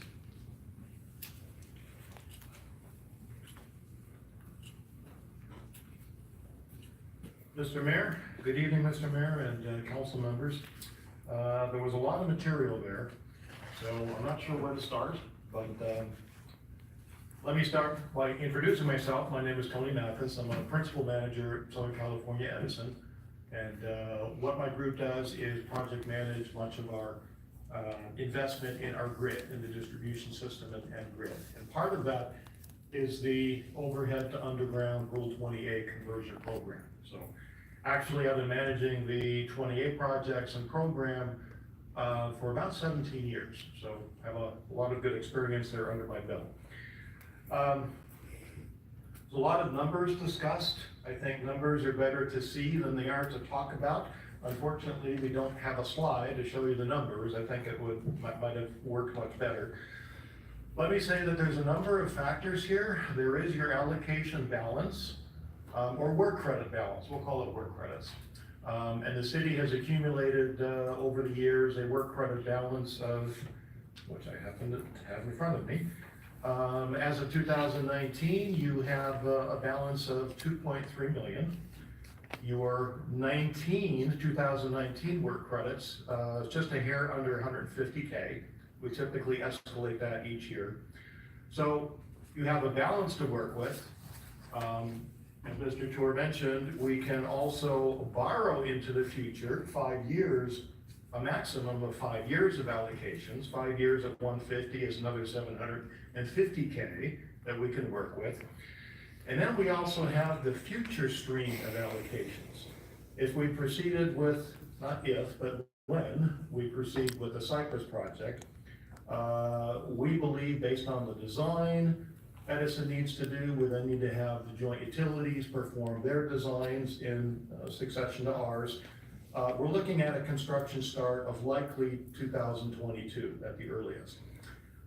So we can add in those future years of allocations to work with. So it's really a combination of a number of things in terms of those work credits or allocations. Looking at the Nevada Avenue project and looking at the Cypress project, looking at your balance, the future stream of allocations, when these projects would likely go to construction, I am comfortable, reasonably comfortable, that both projects would fit within your stream of future work credits. There is a contingency plan, and that is if, for example, we went with the option to do the undergrounding on Nevada first, and I think there are some benefits there because we have the project just north for the county of San Bernardino. We're looking at extending that down into the city of Redlands. There's definitely some synergies to do that. If we followed it with the Cypress project, and let's say there were some cost pressures because the estimates might have been low, or we encounter something below the soil that wasn't anticipated that increased the cost. There is a perpendicular crossing on Cypress. I do understand Cypress is your highest priority project. There is a crossing on San Mateo. When I say crossing, that means in addition to the lines going down along Cypress, there's a perpendicular set of overhead lines crossing on San Mateo. We've included in that $3 million estimate the cost to underground a good portion of those lines on San Mateo. If there were cost pressures, what we could do is simply defer the undergrounding of the lines on San Mateo. That would reduce the project cost about $500 to $600K. That would give us a very good cushion or contingency to be able to make sure that we could finish the undergrounding along Cypress. And then defer that crossing to a later date when you accumulate additional work credits. So, and there's a couple of other things we can do as well, but I think that's the most significant contingency we could have in our back pocket. So from an Edison perspective, we're happy to do these projects. We have already started the design for the Cypress project, so that is now underway. Should council decide to approve the Nevada undergrounding, again, I'm reasonably confident and comfortable in being able to proceed with both projects, manage them closely, and deliver them to within your work credits given under the program. Are there specific questions you might have? I have one, Mr. Mathis. On the Nevada Street undergrounding, are there any trees near the wires? To my recollection, there are not. I don't believe so, but I think Bob may be in a better position to answer that question. There are not. Part of the reason why Cypress is on that list is because, forgive me, your employer continues to come into the city and top palm trees, thereby taking the heart out of the tree and killing it. This dates back to even when I served as chairman of the Historic and Scenic Preservation Commission, when we were trying to get you to put L arms or angle arms to get around the trees, which Edison has historically been uncooperative and unwilling to do. Cypress has palm trees on it, and I am probably, well, not probably, I'm very sensitive to seeing that those power lines are undergrounded quickly, because I fear that your company will come in and top those trees, claiming they're a fire hazard. Understood. That isn't the issue on Nevada. Nevada can sit and wait for a decade, and it needs to be done. I'm not having a problem with that, and it's consistent with another project you have planned, but it doesn't have the same urgency to me, because as you just heard, you sat here and heard about our urban forest and how important our trees are to us as a community. If Southern California to Edison has not been friendly to our tree community. So at the moment, my priority would be to move first on Cypress and let Nevada wait. Unless somebody can prove to me there is a financial benefit to doing Nevada first, and we can get a written assurance from Edison that they will not top any of the palm trees or any of the trees along Cypress until they've completed the project. Those are my thoughts. One comment, Mr. Mayor, the tree trimming is a bit out of my AOR. Understand. However, I can say that we do have, we're required by the commission to make sure that trees are trimmed within an 18-inch, no less than an 18-inch distance from the lines. Palm trees are very difficult to, how shall I say, prune. Very little you can do with palm fronds. So it is a question of safety and also being compliant with our public utilities. Which Angle Arms would have allowed you to do, but your company is unwilling to spend my electric dollars in my city on doing that work. So I'm sorry, please forgive me, I understand it's not in your area of responsibility, but I'm not particularly sympathetic to that argument. Okay. The undergrounding would be a good option. Absolutely. We will absolutely continue to move forward. Again, this is a bit complex with also telephone and cable TV on the poles that need to underground. So again, if all come to the table and cooperate, we look to start construction perhaps in 2022. If there are challenges or other utilities are not cooperating fully, that schedule of course moves out. But we're moving forward with that project. Thank you. Other questions? I want to concur with that, because being a lifelong resident of Redlands, and I get a lot of, and I agree 100% with people, you top on the trees and all of a sudden now we have a telephone pole and no trees. And we've had a lot of problems with some of the utilities. We had it wasn't your fault, that was GTE or it was Frontier that took out that, 150-year-old tree, but unfortunately, everyone thinks all the utilities are owned by one person. Also, I'm not in favor of borrowing anybody to be able to do this. I think we're leveraged enough in the city. But I would concur with the mayor that Cypress is probably one that would be urgent, just so we wouldn't have any more mistakes or misunderstanding and we lose some more palm trees. Palm trees, we have 18,800 palm trees and we like them here, so we can do and protect them. Understood. Director Tour, just so that we're all clear about borrowing the money, it isn't necessarily borrowing in the traditional sense. It's borrowing against the revenues that we have coming in annually for the Rule 20 activity, correct? That is correct, Mayor. This is not really borrowing, we are advancing the money for our future allocations. I just wanted the council member to have a clear view of it. Yeah, but if those advances don't meet that expectation, then we're gonna be behind the 8 ball, right? We had a year where we haven't hit that number, Director Tour. No, so far, Mayor, we are collecting that money. That's a regular stream of money which is coming. And it comes directly from? Ratepayers. Ratepayers pay that, Edison collects it, and they put it in our account. Okay, so I'll keep my lights on a little bit longer then, Sure. right? I have a question. Yes, Councilmember Tate. To what extent have you had experience with any type of delays from the other utilities or service providers? It is very commonplace. I'll have to be very frank, it is very commonplace. We, Edison, want to put our best foot forward on these projects. These are for the city, at the city's choice and discretion on where to underground. We'd like to put our best foot forward and move as quickly as possible. We also recover the cost of these projects in rates, so we are compensated. The other utilities. You want your agenda back? I need to be careful not to speak on their behalf, but Welcome. they do not have as clean a revenue recovery system. So this tends to not be as high a priority. I think that might be a good way for me to make the statement. Politically. Yeah, without being too judgmental. So Actually, the projects that are most successful and can get done more quickly. We have had Roll 20 projects that complete in 2 years. The undergrounding up north in San Bernardino, or for the county, was expedited. We took special measures. We're looking to complete that within 12 months. It's a relatively small project. But typically, these can go 3 years, 5 years.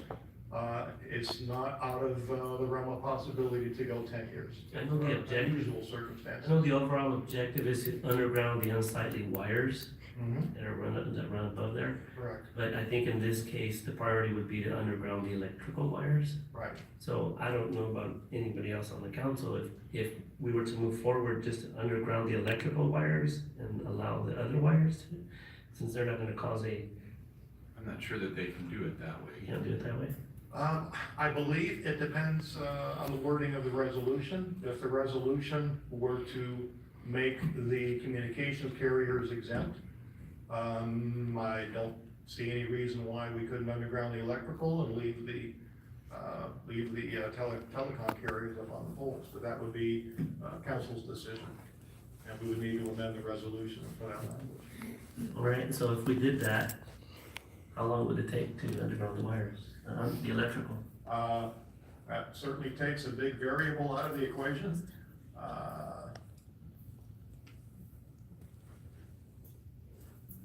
I have to relook at the numbers to make sure the allocations are there, but it would definitely shorten the schedule. We should be able to, might be able to go to construction a year sooner and complete sooner. So you might be looking at,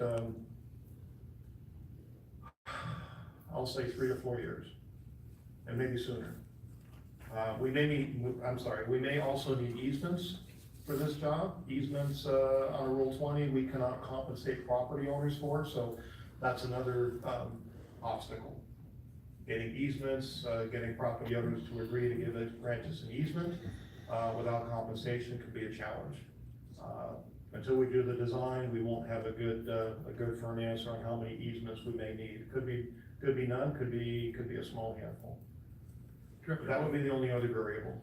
Director Boatman, have we had difficulty with the other utility carriers coming in and damaging the trees through trimming for their lines?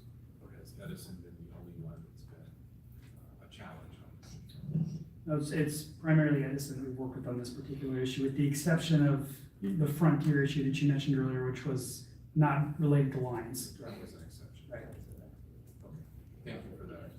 Yeah, that 18-inch rule I mentioned is really electrical. I don't believe I'm not aware of any constraint that the telecom carriers have. That's why I asked.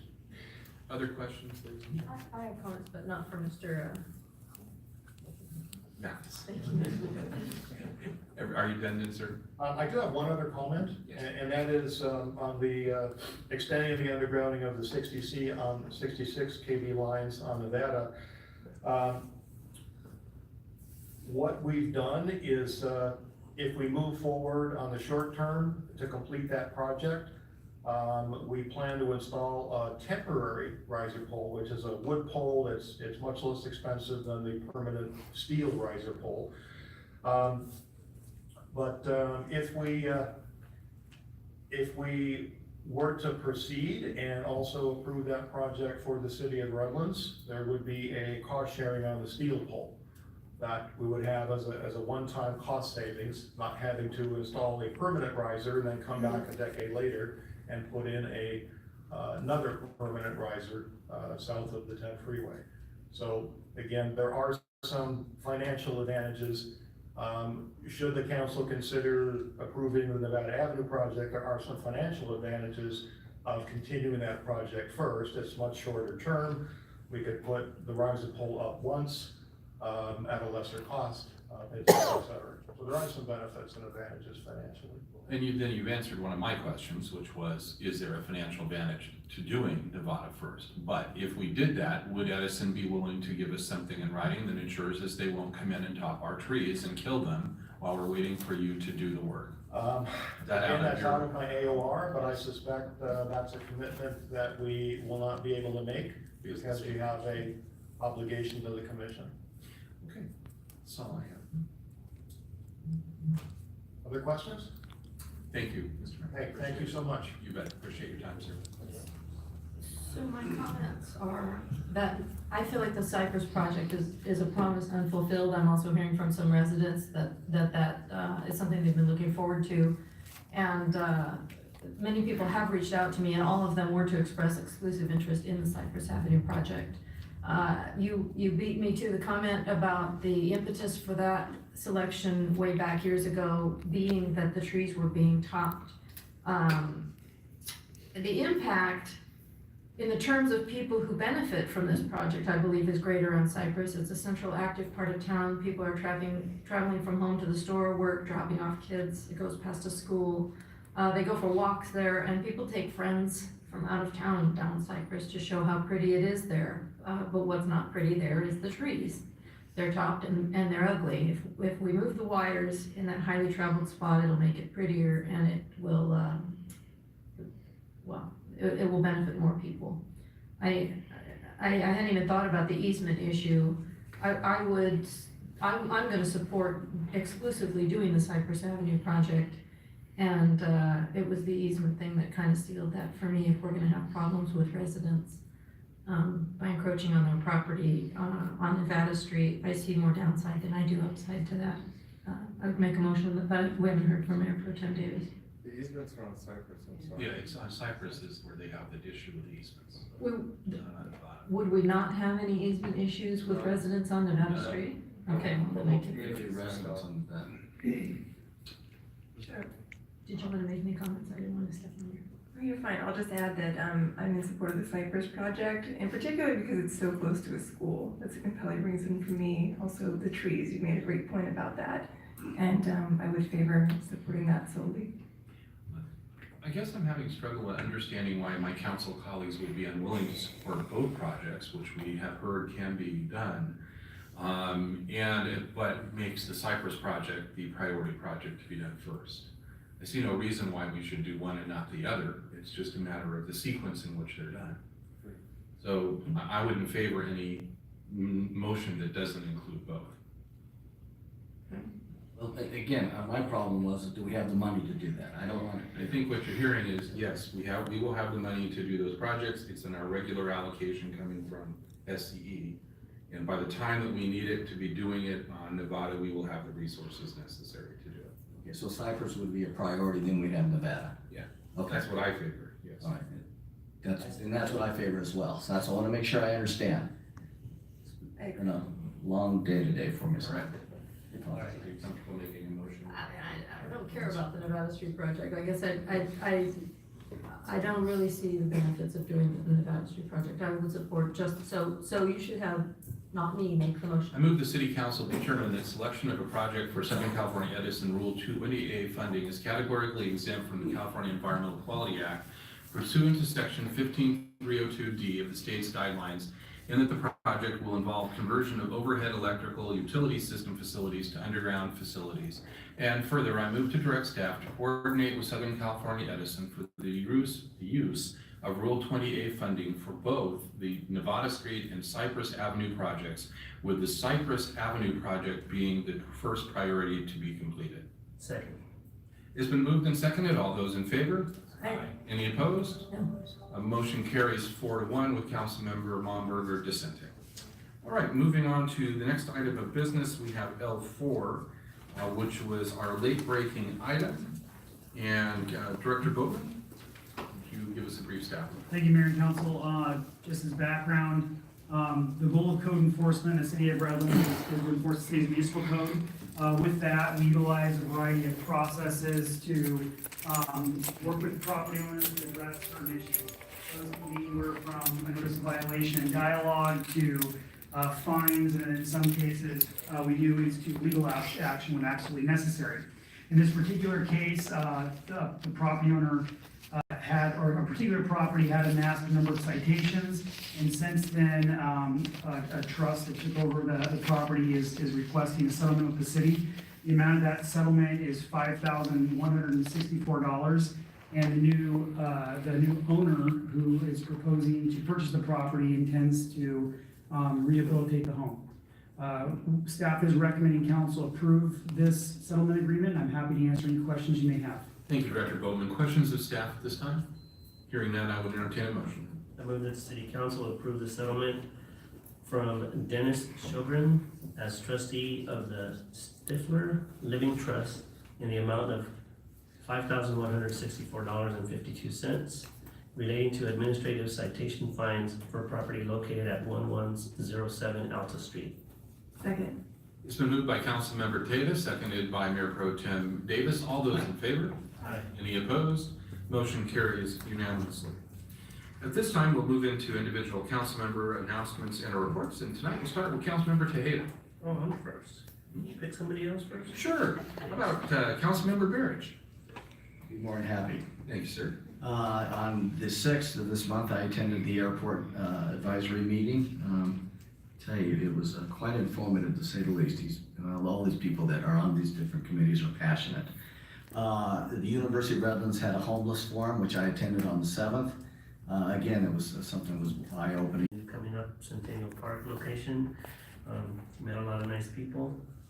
I also went to the Human Relations Commission as a. I was so enjoying sitting on the bench and watching the people using the skate park that I was somewhat antisocial, but it was wonderful, and I gained great appreciation for what we have in our town. And I get very little credit, even though my name is on the pillar, but I'm proud to have it there. And the last thing I want to mention is that the Family Service Association of Redlands has begun a series of informative presentations that are free. They're open to the public. They serve dinner with pizza and salad. And the first one was on human trafficking and sex trafficking and the realities that exist here in town. And it was horrifying, and it was enlightening, and it was underattended. And if anybody has an interest in some of the things, I put some of the highlights, some of the facts on the Facebook feed, but I'm sure that if you contacted Family Services, they would be happy to also share some of the very important information that's happening here in Redlands. So, thank you. Thank you, Councilmember. Mayor Pro Tem Davis. So with my council colleagues, I also attended the Redlands Bicycle Classic, and